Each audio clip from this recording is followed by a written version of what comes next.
The boy's eyes were blue. That's what Jaime Lannister noticed first. As blue as a summer sky over Casterly Rock and just as empty of malice. He was a child, all limbs and curiosity, halfway between the man he would become and the babe he had been. And he had seen. His gasp was a tiny, sharp thing, a bird's cry swallowed by the wind whipping around the broken tower of Winterfell. Cersei's whisper was a hiss of venom. He saw us. Jaime felt the world pivot on that single, damning fact. Below them, the courtyard bustled with the life of a king's visit, the clang of steel, the shouts of men, the distant laughter of his own bastard son, Joffrey. Up here, there was only the cold northern air, the hard stone beneath his knees, and the precipice. Not just the stone drop to the yard below, but the fall that awaited them both if the boy spoke. His love, his sister, his other half. Her face was a mask of beautiful, terrible resolve. She looked at the boy, then at Jaime, and her green eyes gave the command without a word. End it. It was simple. A push, a momentary flicker of intent, and the problem would vanish. The things I do for love, he thought, the words forming in his mind, a familiar justification, a shield against the part of him that still wore the memory of a white cloak. He moved toward the boy, whose face was now a canvas of dawning horror. The boy, Bran Stark, scrambled backward, his small hands scraping against the gritty stone. "Please," the boy whispered, I won't tell."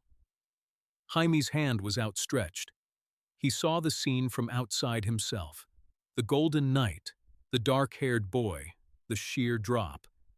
It was a tableau from a cautionary tale. He could feel Cersei's impatience like a physical heat at his back. This was for her, for them, to protect the perfect, secret world they had built inside the rotten shell of the Seven Kingdoms. He reached the boy, but his hand, the hand that had slain a king to save a city, did not push. It paused, an inch from the boy's chest. He looked into those terrified blue eyes and did not see a threat. He saw a child. He saw the honorable fool Ned Stark, a man he despised but whose certainty was as solid as the granite of this ancient castle.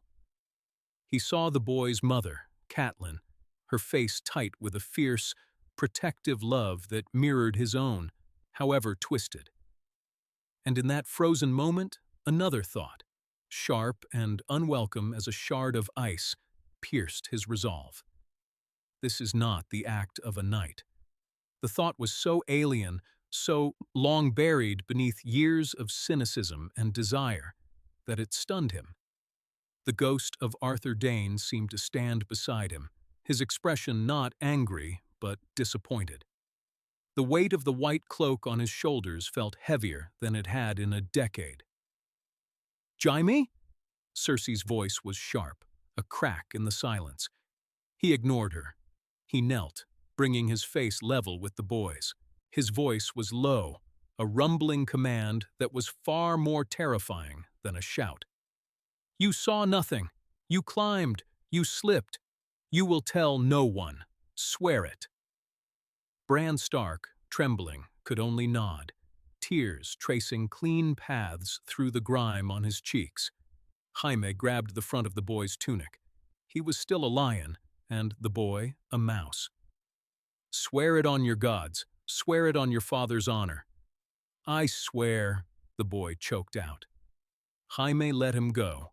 He stood, turning his back on the boy, and faced his sister. The look on her face was not relief. It was a cold, simmering fury he had never seen directed at him before. "What have you done?" she breathed, her voice tight with disbelief. "I have done nothing," Jaime said, the words tasting like ash. "Which is more than you can say. You left a witness, a living threat to our children, to everything. He is a boy who is now more afraid of me than he is of the truth. He will not speak. He looked past her, at the gray northern sky. There are other ways than this. There are no other ways, Cersei snapped, her control breaking. There is only us and the abyss. You just built a bridge for our enemies to cross. She pushed past him, her silks rustling like dry leaves, and did not look back. Jaime remained, listening to the wind. He had spared the boy. He had chosen a flicker of honor over the certainty of love. He did not feel clean.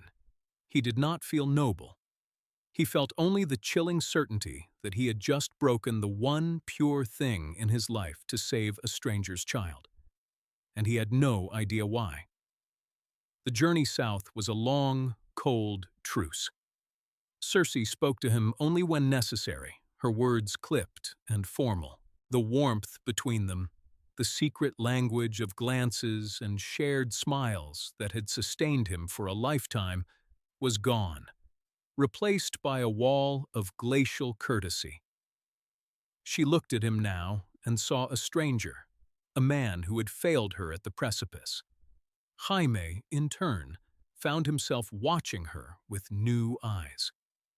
He saw not just his beloved, but a woman whose first instinct was the butcher's work. The revelation soured the air between them more than any spoken argument.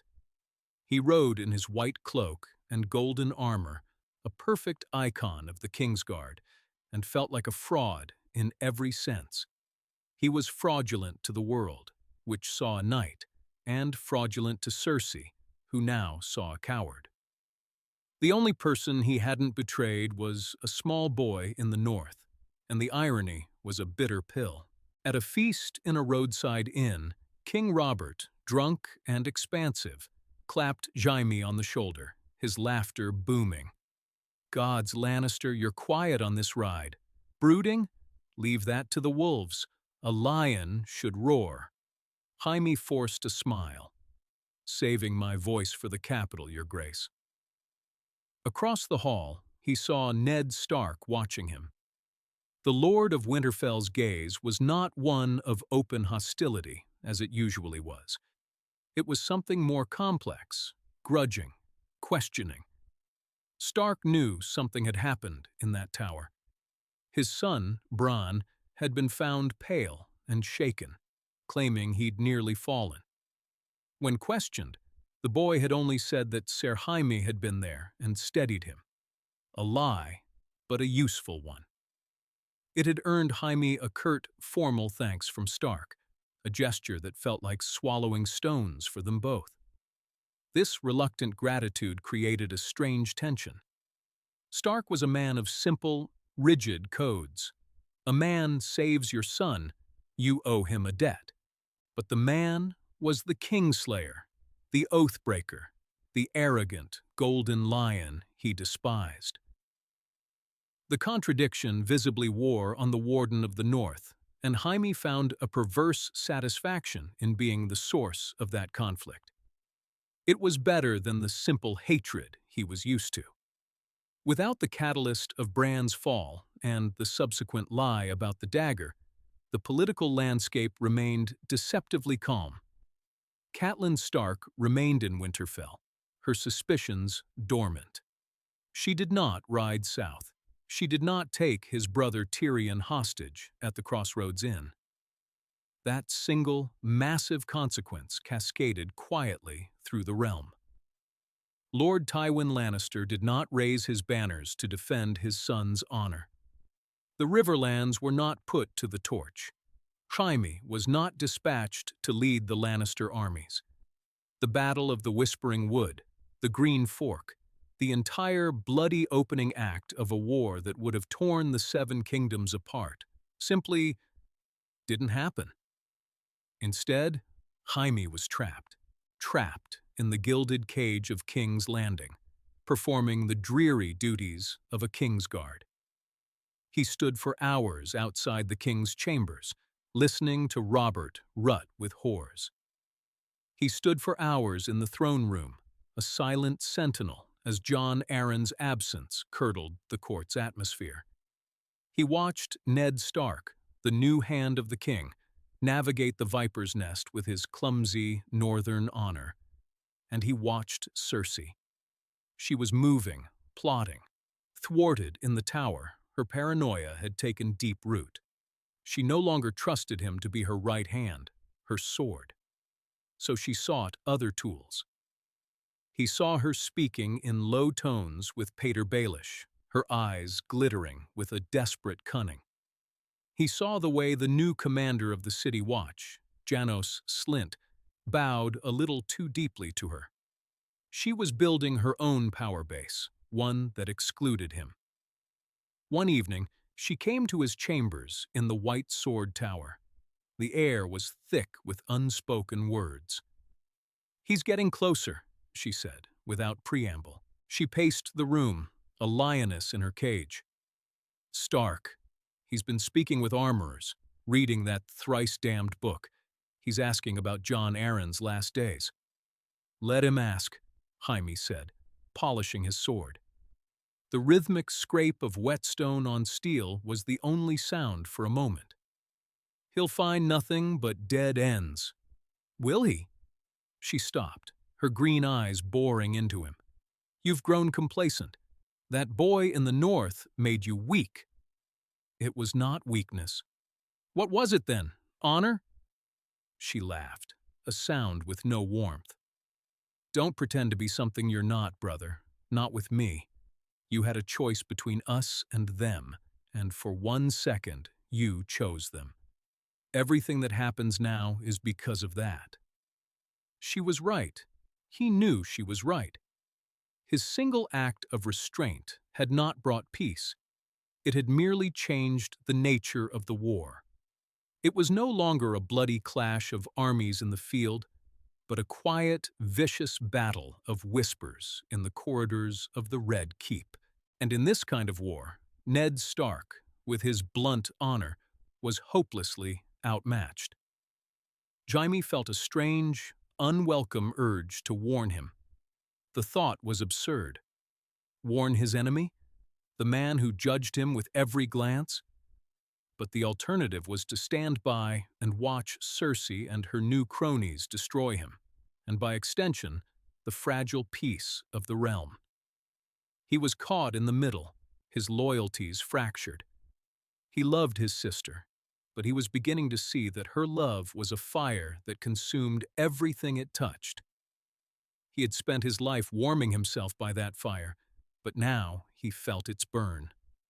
He sheathed his sword. The polished steel reflected his own face, a handsome mask hiding a growing confusion. "What would you have me do?" "What you should have done in the beginning," Cersei said, her voice dropping to a seductive whisper. "Be my brother. Be the man who would burn the world for me. Stark is the hand, but he is just a man. Men have accidents. They fall from horses. They drink poisoned wine. They are found with a knife in their backs." She was asking him to be an assassin, not a warrior, not even a Kingslayer, but a common murderer, slinking in the shadows. The boy in the tower had been one thing, a crime of passion, of desperate love. This was another. This was cold. "No," he said. The word was quiet, but it landed in the room with the force of a slammed door. Cersei's face hardened. The seduction vanished, replaced by the cold fury he had seen in Winterfell. "I see. The Kingslayer has found his conscience. How inconvenient." She turned to leave. At the door, she paused. "When Stark comes for my children, and the king believes him, remember this moment, Jaime. Remember that you stood by and did nothing. Again." The door closed, leaving him alone in the stark, white chamber. He was Sir Jaime Lannister, Lord Commander of the Kingsguard. He had sworn an oath to protect the king, to defend the royal family. But which king? The drunken whoremonger on the throne? or the golden-haired boy who was his son, but who Cersei would see rule? And which family? The Baratheons he was sworn to serve, or the Lannisters who were his blood? For the first time in his life, the answers were not simple, and he knew, with a certainty that chilled him to the bone, that Cersei would not ask him a third time. She would act, and he would be left to deal with the consequences of a choice he had already made. The end came, as Jaime knew it would, not with the clash of swords, but with the turning of a page. Ned Stark, stubborn as a winter frost, had followed the trail Jon Arryn had left, a trail of bastards with black hair and a book of lineages. The conclusion was as simple as it was treasonous. King Robert had no true-born heirs. Joffrey, Tommen, Myrcella, they were all Jaimes. They were Lannisters. The hand of the king now held a weapon that could shatter the realm. Jaime watched him from afar, a silent, golden shadow. He saw the weight of the knowledge settle on Stark's shoulders. He saw the man's rigid honor warring with the political reality. Stark would confront the queen. It was his way. He would not plot or scheme. He would present the truth like a drawn sword, expecting the world to yield to its sharp edge. Jaime knew the world would not yield. Cersei would not yield. The confrontation took place in the gardens, under the watchful eyes of the Red Keep's stone gargoyles. Cersei had agreed to meet him, a picture of regal calm. Jaime was on duty nearby, ostensibly guarding Prince Tommen and Princess Myrcella as they played. He could hear the low murmur of their voices, Stark's northern rumble and Cersei's clipped, aristocratic tones. "I know the truth," Stark said, his voice carrying on the breeze. "The truth Jon Arryn died for." "The truth is a malleable thing, Lord Stark," Cersei replied, her voice dangerously smooth. "You should be careful how you shape it." "There is no shaping this. Joffrey is not Robert's son. He is yours, and your brother's." Jaime's hand went to the pommel of his sword. This was it, the moment of revelation. He watched Cersei's mask of composure. It did not crack. She gave a small, cold smile. "You are a bold man to say such things. A foolish one, but bold." "I have given you a kindness you do not deserve," Stark pressed on. "I have told you, and not the king. Robert would kill you. He would kill your children. I will not have their blood on my hands. Take them and flee. Go somewhere far away, where the king's wrath cannot find you. I will tell him you fled in fear for their safety after we argued. It will be a lie, but a necessary one." Jaime felt a surge of disbelief. The honorable fool. He was giving her a chance to escape. He was tempering justice with mercy, an act so profoundly stupid in this city of snakes that it was almost noble. Cersei's laugh was brittle. "And where would I go, my Lord Hand? And why should I? I am the Queen of the Seven Kingdoms. You are the second son of a cold and empty land. Do not mistake your position for power. I am the hand of the king. I speak with his voice. Go before he returns from his hunt." "The king," Cersei said, her voice dripping with contempt. "Yes, let us speak of the king. You think your honor will protect you? Your truth? Here, in this place, the only thing that protects you is power. And you have none." She gestured, and from the shadows of the colonnade, a dozen gold cloaks appeared, their spears leveled. Janos Slynt was at their head, his face impassive. Littlefinger stood beside him, a faint, knowing smirk on his lips. It was a trap. Cersei had anticipated this, planned for it. Stark was surrounded. He did not even have his own household guard with him. He had come alone, armed only with his honor. "Arrest this traitor," Cersei commanded, her voice ringing with triumph. "He has slandered the royal family and conspired against the crown." The Gold Cloaks advanced. Ned Stark stood his ground, his hand on the hilt of his sword, a lone wolf cornered by jackals. He was going to die here, in a garden, for a truth no one wanted to hear. And Jaime watched. This was the moment his sister had warned him about. The moment to choose. He could step aside, allow Stark to be taken or killed. And the secret would be safe. Their world would be secure. He could be the brother she wanted, the man who would burn the world for her. He looked at Stark's face, grim and unafraid. He remembered the boy in the tower. He remembered the feel of a white cloak that was supposed to mean something. He thought of the city full of people who Aerys Targaryen would have burned. The city he had saved by breaking his most sacred vow. What was one more broken oath? Or one more kept one? He drew his sword. The golden steel sang in the quiet garden. Everyone froze. The Gold Cloaks halted. Cersei stared at him, her eyes wide with shock, then narrowing into fury. Littlefinger's smirk vanished. "Jaime?"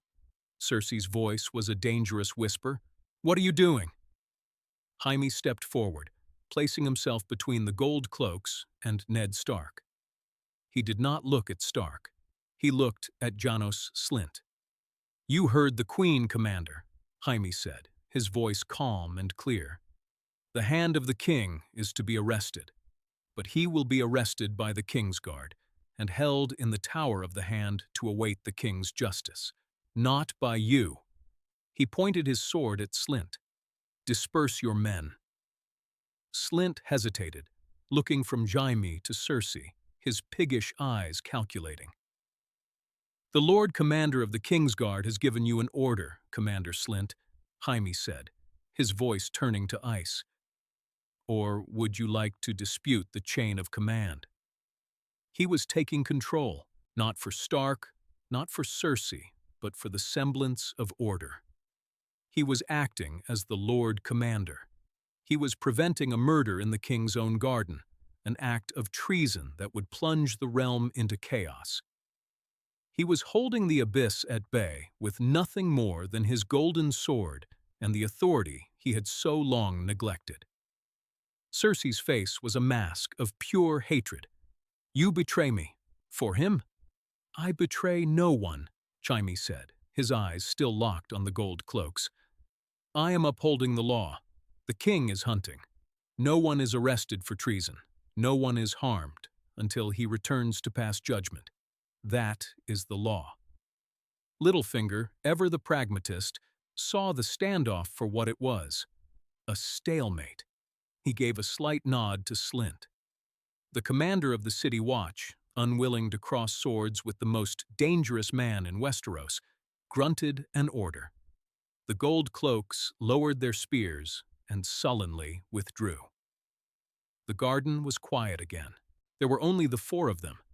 Jaime, his sword still out, Cersei, shaking with rage. Littlefinger, his face a mask of careful neutrality, and Ned Stark, who looked at the Kingslayer with an expression of profound, utter confusion. The honorable fool had been saved by the Oathbreaker. The world had just turned upside down, and no one knew which way was up anymore. King Robert Baratheon returned from his hunt 3 days later, not dead, but not unscathed. A wild boar, it was said, had charged him. He'd killed it, but not before its tusk had ripped a deep, festering wound in his side. He was feverish, drunk on wine and milk of the poppy, and in a foul temper. He was carried into the throne room on a litter to find his court in a state of suspended animation. Ned Stark was confined to the Tower of the Hand, a prisoner in his own chambers, guarded by knights of the Kingsguard loyal to Jaime. Queen Cersei was in her apartments, refusing to see anyone. a storm of fury contained behind her doors. Lord Baelish was conspicuously absent, having melted back into the shadows to recalibrate his plans. The balance of power in King's Landing rested on the point of Jaime Lannister's sword. "What in the seven hells is this?" Robert roared from his litter, his voice hoarse with pain. "Stark locked in his tower? The Queen sulking like a spoiled child? Someone explain before I start taking heads." Ned Stark was brought forth. He looked tired, but his resolve was unbroken. He stood before the king, unbowed.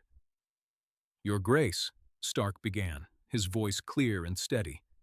"What I have to say, I say with a heavy heart.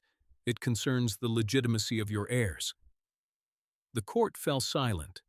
Robert pushed himself up, his face purpling with rage. "Legitimacy? What are you talking about, Stark? Speak plainly." And so Ned did. He laid out the truth he had discovered, the evidence from the Book of Lineages, the pattern of Baratheon black hair, Gendry the armorer's apprentice, the reason for Jon Arryn's murder.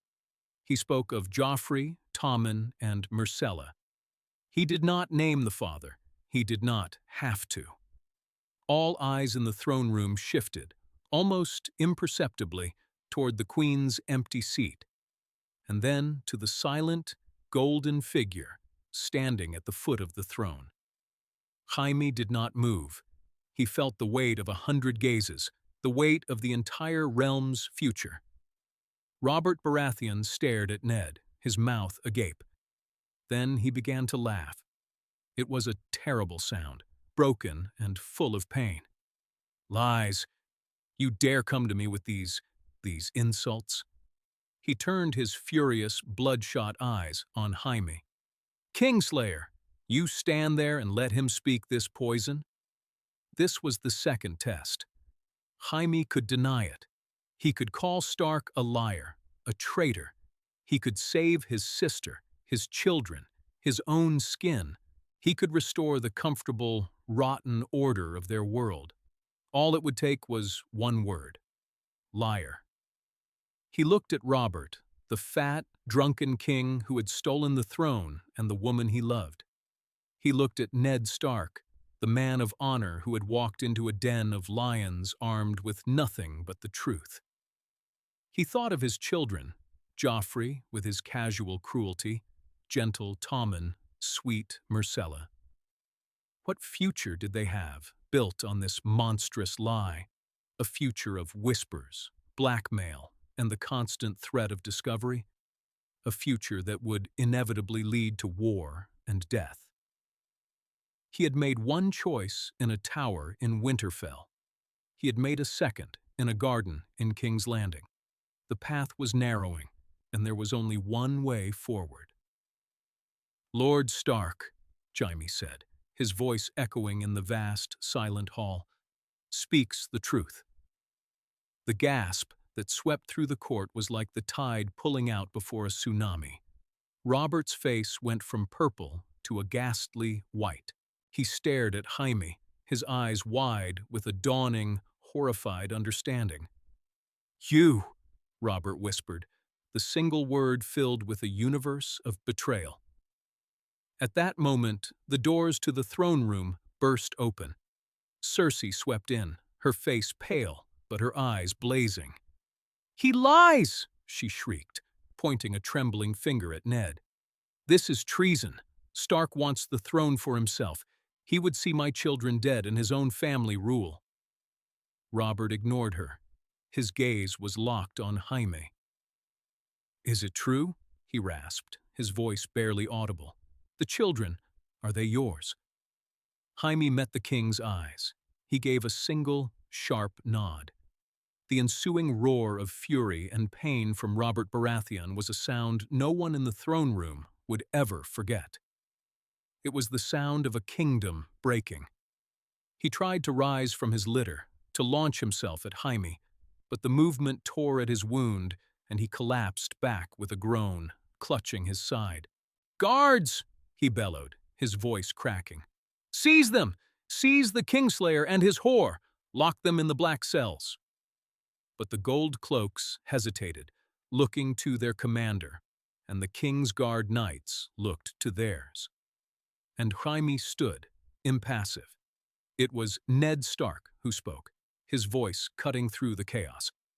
"Your Grace, the Queen is still the daughter of Tywin Lannister. The Kingslayer is his son. To harm them is to declare war on the West." "Let him come!" Robert roared, spittle flying from his lips. "I will crush him. I will salt the earth of Casterly Rock. I will kill every last Lannister." "Think of the realm, Robert," Ned pleaded. "Do not start a war on a whim of passion. There must be justice, but it must be the king's justice, not a butcher's." The king, weakened by his wound and his rage, finally slumped back, breathing heavily. His eyes, full of a terrible broken light, darted between Jaime, Cersei, and Ned. The gears of politics were grinding, even in the furnace of his personal hell. Cersei was taken, not to the black cells, but to the Maiden Vault, a comfortable prison, but a prison nonetheless.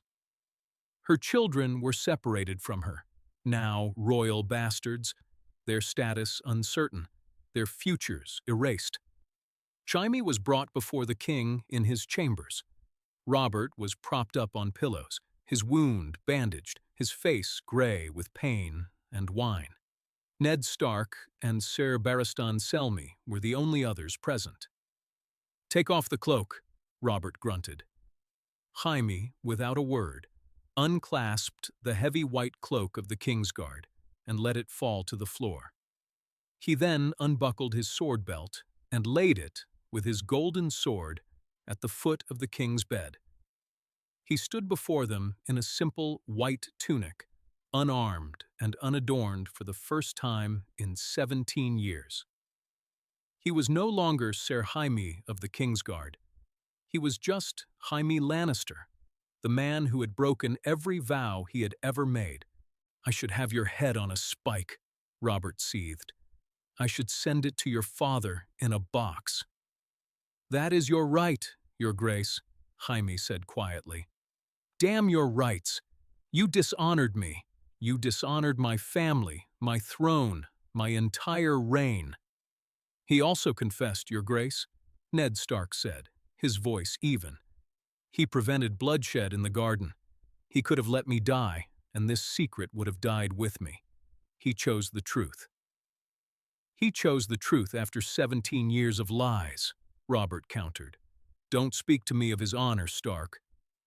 "I do not speak of his honor. I speak of his utility," Ned said bluntly. "Tywin Lannister will not let this stand. He will go to war. The West will rise. Who knows the mind of Tywin Lannister better than his own son? Who knows his commanders, his strategies, the lay of his land?" Robert stared at Ned, then at Jaime. A slow, cruel smile spread across his face. "You want him to fight for me? Against his own father?" "I want him to serve the realm he has so grievously harmed," Ned replied. "Let him atone." The offer was laid bare, a choice, the headsman's block or a traitor's war. To lead an army against his own kin, to burn the lands he grew up in, to kill the men who had served his house for generations. It was a punishment more terrible in its way than a quick death. Jaime looked at the faces in the room. Robert, full of hate. Ser Barristan, his expression one of deep, abiding disappointment. And Ned Stark, the honorable man, offering him this monstrous, impossible path to redemption. He thought of Cersei, locked away, her love for him curdled into a poison that would last a lifetime. He thought of his father, who would see this as the ultimate betrayal, the final destruction of the family legacy. He had lost everything, his love, his name, his honor. All that was left was his skill with a sword. "I will serve," Jaime said. The war, when it came, was not the War of the Five Kings. It was the Lions' Rebellion. Lord Tywin Lannister, upon hearing of his daughter's imprisonment and his grandchildren's disinheritance, declared the Iron Throne vacant, and Robert Baratheon a usurper and a tyrant. He raised the banners of the West, and the realm bled once more. But this time, the sides were different. Robert Baratheon, though wounded, was still king. The Stormlands were his. The North, under his loyal friend Ned Stark, was his. Jon Arryn's memory and Stark's influence brought the Vale into the fold. The royal fleet, under Stannis Baratheon, blockaded the coast. The Tyrells of Highgarden, ever opportunistic, saw a chance to supplant the Lannisters as the crown's primary financiers and declared for King Robert. The Lannisters stood alone, a wealthy, powerful, and isolated kingdom. And leading the vanguard of the crown's forces was a man in plain, unadorned steel armor, riding a horse with no sigil on its banner. Jaime Lannister. He was not a lord, not a knight. He was a tool of war, a weapon pointed at his own family's heart. The first strategy meeting was held in the king's tent on the edge of the Riverlands. Robert was there, his wound healing slowly, his mood perpetually foul. Ned Stark was there, the calm center of the storm. Lords from the Stormlands, the Vale, and the Reach filled the tent. And in the corner, poring over a map, was Jaime. The lords gave him a wide berth. They muttered behind their hands, calling him Turncloak, Kingslayer. He ignored them. He was studying the map of the Westerlands, the hills and rivers he knew as well as the lines on his own hand. "My father will not meet us in the field," Jaime said, his voice cutting through the chatter. The tent fell silent. "He knows he's outnumbered. He will retreat to the Golden Tooth, the main pass into the west. It's a natural fortress. He will bleed us dry there." "Then we will smash our way through," declared Lord Randall Tarley, a man who believed force could solve any problem. "You will break your army on those rocks," Jaime countered, not looking up from the map. "That's what he wants. A long, costly siege that will drain the crown's treasury and stomach for war." He traced a finger along a different path on the map, a series of winding goat tracks through the mountains south of the main pass. "Here, this is where we go. It is a treacherous route, impassable for a large supply train. But for a smaller force of light horse and seasoned men, it is possible. It will bring us out behind his main force, at the town of Sarsfield." "You would have us march an army through the mountains on the word of a traitor," sneered one of the Vale lords. Ned Stark stepped forward. "We will have him march at the head of it. If it is a trap, he will be the first to die." Jaime looked up and met Stark's gaze. There was no trust in the northern lord's eyes, but there was a cold, hard pragmatism. He was using Jaime, just as he said he would. He was a weapon, and Stark was aiming him. So it was decided. While the main host made a show of marching toward the Golden Tooth, Jaime Lannister led a force of 10,000 hand-picked men, Northmen, Knights of the Vale, and Stormlanders, into the mountains of the west. It was a grueling march. Men and horses were lost to rockfalls and treacherous footing. The cold was relentless. But Jaime drove them on, his knowledge of the terrain unerring. He was a man possessed, fueled by a cold, burning desire for something. Atonement? Vengeance? He no longer knew. He only knew how to move forward. They emerged from the mountains, as he had promised, behind the main Lannister army. They fell upon the unsuspecting Lannister supply lines and the reserve forces at Sarsfield like wolves on a flock. The surprise was total, the victory absolute. The news of the defeat threw Tywin Lannister's grand strategy into chaos. His army at the Golden Tooth was now cut off from its supplies, with a hostile force at its back. He was forced to retreat, to fall back toward Casterly Rock, his entire defensive line compromised. Jaime did not celebrate the victory. As he walked through the captured Lannister camp, he saw the faces of men he had known his entire life, men from Lannisport and Case, lying dead on the ground. He saw the lion banner of his own house trampled in the mud. He had done this. He had brought war to his own home. One of his own cousins, Tyrek Lannister, was brought before him, captured in the fighting. "Traitor," the boy spat, his face bruised and bloody. "You fight against your own blood." "I have no blood," Jaime said, his voice hollow. "Only a king to serve." He sent the boy to the rear as a prisoner and turned his eyes west, toward the distant silhouette of Casterly Rock. The war was far from over. His father was the most ruthless commander in Westeros. He would rally. He would fight. The bloodiest days were yet to come. That night, Ned Stark came to his tent. The Northern Lord stood for a long moment, watching Jaime clean his sword by the light of a single candle.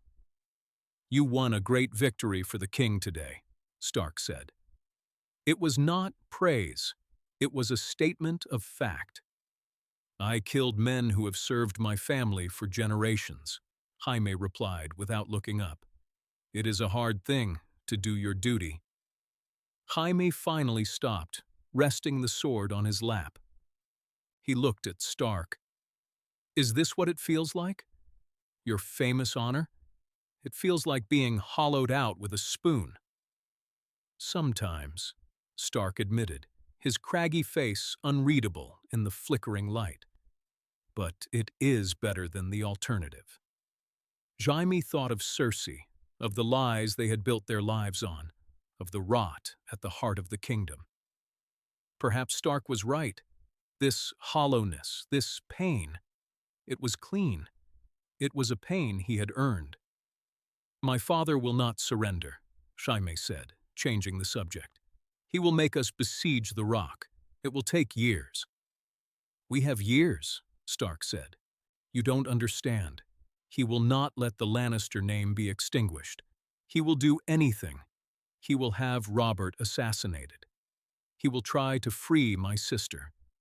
He will burn every field and poison every well between here and King's Landing, if he thinks it will win him the war." "What are you saying?" Jaime stood, his shadow looming large on the canvas wall of the tent. "I am saying that to win this war, you cannot just defeat him. You have to break him. You have to take from him the one thing he values more than victory." "And what is that?" Stark asked. Jaime looked toward the west, where the great fortress of his ancestors stood against the sea. "His legacy," he said softly. "You have to take Casterly Rock." He knew how to do it. He knew the secrets of the fortress, the forgotten tunnels, the weaknesses in its defenses that only a Lannister would know. To win this war, to find his final, terrible atonement, he would have to betray not just his father, but his home. He would have to destroy the very rock from which he was hewn. The Kingslayer, the Kinslayer. He was earning new names, each one heavier than the last. He had chosen honor, and its price was everything he had ever been. The path forward was clear, and it led straight into the heart of the lion's den.